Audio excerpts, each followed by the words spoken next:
Утрово во Куманово е уапсен Игор Јук, еден од насилниците кој влезе во собранието за време на крвавиот четврток, велат извори од истрагата.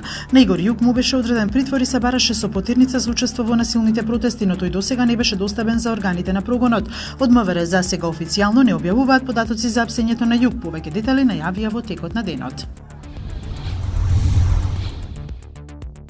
Спасувачите во Мексико водат трка со времето по разорниот земјотрес за да стасаат до преживеаните, меѓу кои и едно 12-годишно девојче заробено во урнатините на училиштето, каде загинаа 20 деца, а 30 се исчезнати.